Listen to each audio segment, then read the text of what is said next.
Son. So it's not that we clean things up first, but it's in the process of following Jesus that we experience transformation. When we think about how Jesus works in our heart, this is an inside-out process.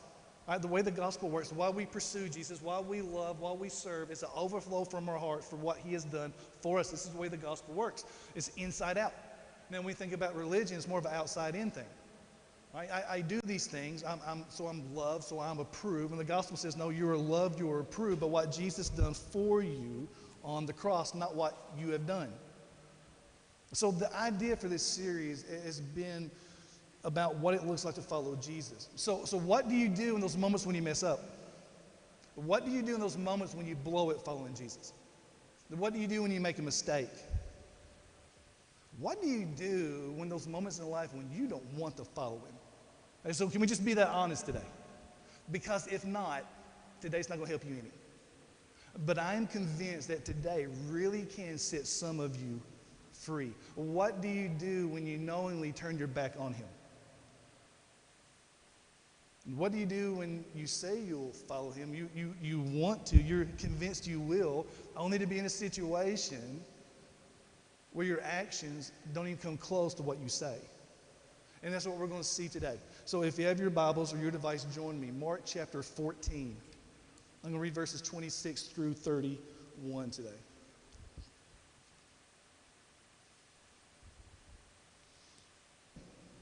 They went out to the Mount of Olives, and Jesus said to them, "You will all fall away, for it is written, I will strike the shepherd, and the sheep will be scattered.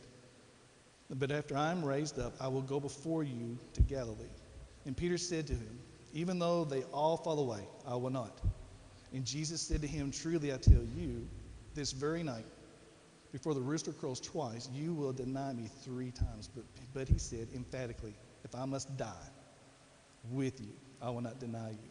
And they all said the same. All right, so let's kind of set things up to where we're at here. So this is the night before Jesus is arrested. He's going to have one last meal with the 12. It's kind of instituting the Lord's Supper.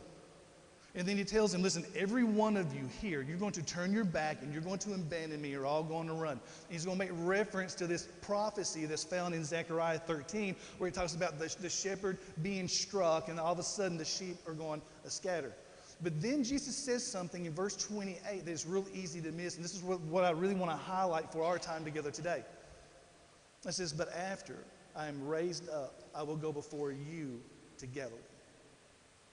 This sentence by Jesus kind of gives us an inside look and a glimpse into his heart and his compassion and love for his followers. That he knows that all 12 with him in your life, that knowing that he still loves you despite your faults, your failures, your lies, and your broken promises. That Jesus still loves you, that Jesus is still waiting on you. Man, I love the Apostle Peter. I can so relate to this guy. All right, Peter is the guy who shoots first, aims, and asks questions later. All right, Peter's always saying things out loud without thinking them through. All right, Peter's always saying things that he shouldn't. All right, Peter's way more confident in his own ability than what he should be. And Jesus just tells every one of them that they're all going to turn their back on him. All of them. And here you have Peter being Peter in verse a little different. Now, these other guys, they may tuck tail on you, that they may run off, but Jesus, I'm in this with you. You're not alone, Jesus. I'm here. Now, after Peter tells Jesus this, Jesus 3 different occasions, and you're going to actually deny that you even know who I am. Here's Peter.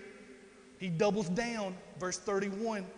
"If I must die with you, I will not deny you." This is Peter's drop the mic moment on Jesus. It's like, come on, Jesus, it's me. I'm here. So right now, in this very instant, this moment in time, if it costs me my life, I'm in this with you. I'm not going anywhere. I don't care what you say, Jesus. I know what I'm about. Peter's actions speak for him real soon. And then Jesus, he's going to take James, John, and Peter, and he's going to go to the Garden of Gethsemane. He's going to pray to the Father. Now, Jesus is consumed with anxiety at this point. So much so that in verse 34, he tells them that my soul is very sorrowful, even to death. That Jesus knows that the cross is waiting. He's ready to pay the ultimate price for humanity. And he tells them to keep still and watch. Jesus goes off and pray. When he comes back, he finds them asleep. And then we have verse 37. He calls Peter out, and he said to Peter, Simon, are you asleep? Could you not watch 1 hour? And then Jesus is going to go back and pray. He's going to come back. He's going to find them asleep again.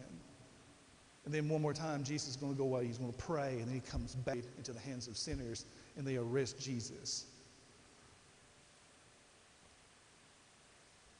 So let me ask you, are you sleeping on Jesus? I guess maybe a better way to ask it without being offensive or trying to be abrasive, are you just going through the motions? Because apparently it's easy to do. Because here you have Jesus' boys here. This is his boys. These are the 3 closest people to him on earth. And he tells them 3 different times, all right, stay here, be on watch, I'm going to go pray, and he finds them asleep. So it's apparently easy to do. So when we think about going through the motions,